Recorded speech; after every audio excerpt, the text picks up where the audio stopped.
Quick 25ಗೆ ಸ್ವಾಗತ. ನಾನು ಮಾಲ್ತೇಶ್. ಈ ಕ್ಷಣದ 25 ಸುದ್ದಿಯನ್ನ ಬನ್ನಿ ಕ್ವಿಕ್ ಆಗಿ ನೋಡ್ಕೊ ಬರೋಣ.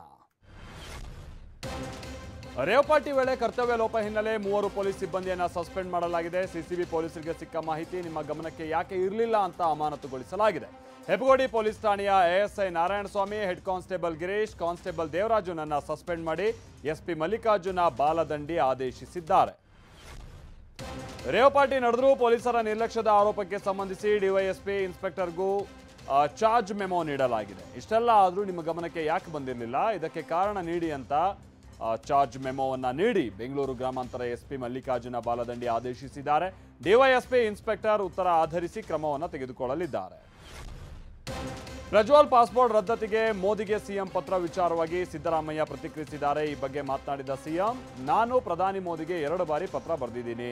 ಇದುವರೆಗೂ ಯಾವುದೇ ಪ್ರತಿಕ್ರಿಯೆ ಬಂದಿಲ್ಲ. ನನ್ನ ಪತ್ರಕ್ಕಂತೂ ಈವರೆಗೂ ಪ್ರಧಾನಿ ಉತ್ತರ ಕೊಟ್ಟಿಲ್ಲ. ಒಬ್ಬ ಸಿಎಂ ಪತ್ರ ಬರೆದಾಗ ಉತ್ತರ ಕೊಡ್ತಾರೆ ಅನ್ನುವಂಥ ವಿಶ್ವಾಸ ಇದೆ. 2ನೇ ಪತ್ರಕ್ಕಾದರೂ ಉತ್ತರ ಕೊಡ್ತಾರಾ, ಕಾದ್ ನೋಡೋಣ ಅಂತ ಹೇಳಿದ್ದಾರೆ.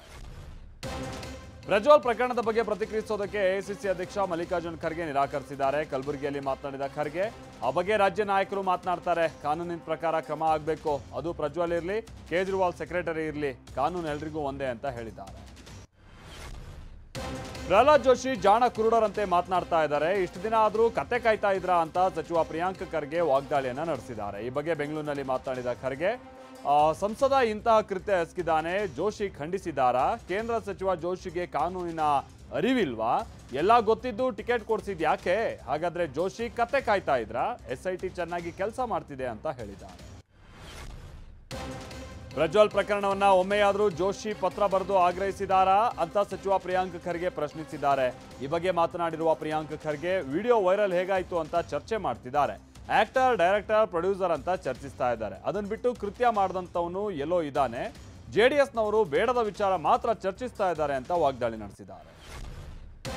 ಪ್ರಜ್ವಲ್ ವಾಪಸ್ ಬರಲಿ ಅಂತ ದೇವೇಗೌಡರ ಪತ್ರ ವಿಚಾರಕ್ಕೆ DCM DK ಪ್ರತಿಕ್ರಿಯಿಸೋದಕ್ಕೆ ನಿರಾಕರಿಸಿದ್ದಾರೆ. ಈ ಬಗ್ಗೆ ಮಾತನಾಡಿದ DK, I am very sorry, ಅದು family matter, I don't want to comment ಅಂತ ಹೇಳಿದ್ದಾರೆ.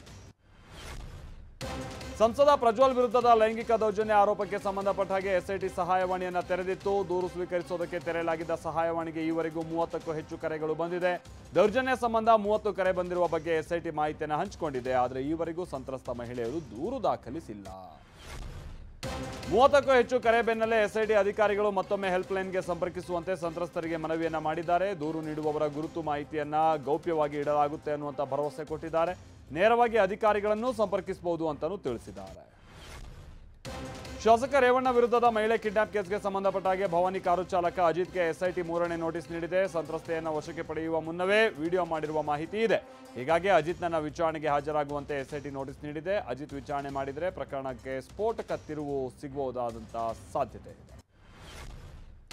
ಬೆಂಗಳೂರಿಗೆ ಕೆಲಸ ಅರಸಿ ಬಂದಂತ ಚಿಕ್ಕಮಗಳೂರು ಯುವತಿ ಕೇರಳ ಯುವಕನಿಗೆ ಆಟೋ ಚಾಲಕ ಬೆದರಿಕೆ ಹಾಕಿದ್ದಾನೆ.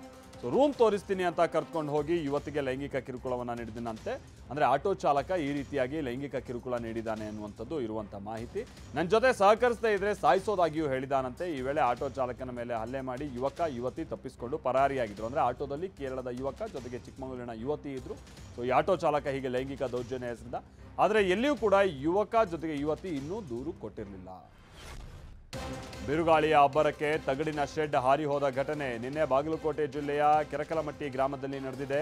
ಯಲ್ಲಪ್ಪ ಅನ್ನೋರಿಗೆ ಸೇರಿದ ತಾತ್ಕಾಲಿಕ ಮನೆಯ ಶೆಡ್ ಹಾರಿ ಹೋಗಿದ್ದು, ಶೆಡ್ನಲ್ಲಿಯೇ ತುಂಬು ಗರ್ಭಿಣಿ ಸಹಿತ ಕುಟುಂಬ ರಾತ್ರಿ ಕಳೆದಿದೆ. ಸೊ ಮನೆಯ ತಗಡಿನ ಶೀಟ್ ಹಾರಿದ್ದರಿಂದಾಗಿ ಕುಟುಂಬಸ್ಥರು ಕಂಗಾಲಾಗ್ಬಿಟ್ರು. ಮಳೆಗೆ 2 ಎಕರೆಯಲ್ಲಿ ಬೆಳೆದಿದ್ದಂಥ ಪಪ್ಪಾಯ ಬೆಳೆ ನಾಶವಾದ ಘಟನೆ ರಾಯಚೂರಿನ ಕುರುಡಿ ಗ್ರಾಮದಲ್ಲಿ ನಡೆದಿದೆ. 2.5 ಲಕ್ಷ ರೂಪಾಯಿ ಖರ್ಚು ಮಾಡಿ ಸೈಯದ್ ಅಕ್ರಮ್ ಅನ್ನೋರು ಬೆಳೆದಿದ್ದಂಥ ಪಪ್ಪಾಯ ಹಾನಿಯಾಗಿದೆ. ಅಕಾಲಿಕ ಮಳೆಯಿಂದ ಗಿಡಗಳಿಗೆ ವೈರಸ್ ಅಟ್ಯಾಕ್ ಆಗಿ ಪಪ್ಪಾಯ ಕೊಳೆತಿದ್ದು ಪರಿಹಾರಕ್ಕಾಗಿ ರೈತರು ಆಗ್ರಹಿಸ್ತಾ ಇದ್ದಾರೆ. ಜಮೀನು ವಿವಾದ ಹಿನ್ನೆಲೆಯಲ್ಲಿ ದುಷ್ಕರ್ಮಿಗಳು ಕುರಿಗಳ ಮೇಲೆ ದಾಳಿ ನಡೆಸಿದ್ದಾರೆ. ಕೋಲಾರ ತಾಲೂಕಿನ ಮದನಹಳ್ಳಿ ಗ್ರಾಮದಲ್ಲಿ ಘಟನೆ ನಡೆದಿದೆ. ರತ್ನಮ್ಮ ಹಾಗೆ ಕೃಷ್ಣಪ್ಪ ಅನ್ನೋರ ಶೆಡ್ನಲ್ಲಿದ್ದಂಥ 10ಕ್ಕೂ ಹೆಚ್ಚು ಕುರಿಗಳ ಮೇಲೆ ದುಷ್ಕರ್ಮಿಗಳು ದಾಳಿ ನಡೆಸಿದ್ದಾರೆ. ಕುರಿಗಳ ಮೇಲೆ ದುಷ್ಕರ್ಮಿಗಳು ದಾಳಿ ಮಾಡಿದಂಥ ದೃಶ್ಯ CCTVಯಲ್ಲಿ ಸೆರೆಯಾಗಿದೆ. ಬೆಂಗಳೂರಿನ ಬನಶಂಕರಿ ದೇವಿ ಹುಂಡಿಗೆ ಹಣ ಹಾಕುವ ಬದಲು ಭಕ್ತರು ಚಿತ್ರ ವಿಚಿತ್ರ ಕೋರಿಕೆಗಳ ಪತ್ರವನ್ನ ಹಾಕಿದ್ದಾರೆ. ನನ್ನ ಹುಡುಗ ನನ್ನಿಂದ ದೂರ ಆಗಲಿ, ತಾಯಿ ಮನೆ ಆಸ್ತಿ ನನಗೆ ಬರಲಿ, ಮಗನ ನಿಶ್ಚಿತಾರ್ಥ ಮುರಿದು ಹೋಗದೇ ಇರಲಿ, ಹೀಗೆ ಚಿತ್ರ ವಿಚಿತ್ರ ಪತ್ರಗಳನ್ನು ಬರೆದು ಹುಂಡಿಯಲ್ಲಿ ಹಾಕಿದ್ದಾರೆ.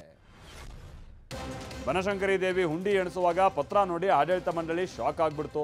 ಪ್ರೀತಿಸಿದ ಹುಡುಗ ನನಗೆ ಬೇಡ, IAS ಅಧಿಕಾರಿ ಜೊತೆ ಮದುವೆ ಮಾಡಿಸು, ತಾಯಿ ಮನೆ ಆಸ್ತಿ ನನಗೇ ಬರಲಿ, ಹೀಗೆ ಪತ್ರಗಳನ್ನ ನೋಡಿ ಆಶ್ಚರ್ಯಕ್ಕೆ ಒಳಗಾದ್ರು.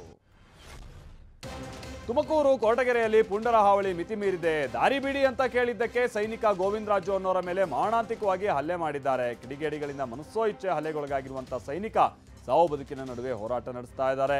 ಇತ್ತ ಕೃತ್ಯ ಎಸಗಿರುವ ಆರೋಪಿಗಳನ್ನ ಪೊಲೀಸರು ಬಂಧಿಸಿ ವಿಚಾರಣೆ ಮುಂದುವರಿಸಿದ್ದಾರೆ. ರಾಜಧಾನಿಯ ರಸ್ತೆಗಳಲ್ಲಿ ರಕ್ಕಸ ಗುಂಡಿಗಳು ಬಲಿಗಾಗಿ ಕಾದು ಕುಳಿತಿವೆ. ಗುಂಡಿ ತುಂಬಿದ ರಸ್ತೆಯಲ್ಲೇ ವಾಹನ ಸವಾರರು ಸರ್ಕಸ್ ಮಾಡ್ತಿದ್ದಾರೆ.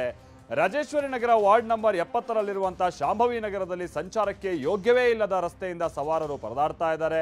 ಗುಂಡಿ ಗಂಡಾಂತರಕ್ಕೆ ಇನ್ನೆಷ್ಟು ಬಲಿ ಬೇಕು ಅಂತ ಜನ ಆಕ್ರೋಶ ವ್ಯಕ್ತಪಡಿಸ್ತಾ ಇದ್ದಾರೆ, ಹಿಡಿಶಾಪ ಹಾಕ್ತಿದ್ದಾರೆ. ಉತ್ತರಾಖಂಡ್ನ ಕೇದಾರನಾಥದಲ್ಲಿ ಯಾತ್ರಿಕರನ್ನ ಕರೆದೊಯ್ತಾ ಇದ್ದ ಹೆಲಿಕಾಪ್ಟರ್ ತುರ್ತು ಭೂಸ್ಪರ್ಶ ಆದಂತಹ ಘಟನೆ ನಡೆದಿದೆ. ಬೆಳಗ್ಗೆ ಯಾತ್ರಿಕರನ್ನ ಹೊತ್ತಂತ ಹೆಲಿಕಾಪ್ಟರ್ ಟೇಕ್ ಆಫ್ ಆಗಿದೆ. ಆದರೆ ಕೆಲವೇ ಕ್ಷಣಗಳಲ್ಲಿ ಹೆಲಿಕಾಪ್ಟರ್ ನಿಯಂತ್ರಣ ಕಳೆದುಕೊಂಡು ಗಿರ್ಕಿ ಹೊಡೆದಿದೆ. ಅದೃಷ್ಟವಶಾತ್ ಹೆಲಿಕಾಪ್ಟರ್ನಲ್ಲಿದ್ದಂಥವರೆಲ್ಲರೂ ಕೂಡ ಸುರಕ್ಷಿತವಾಗಿದ್ದಾರೆ.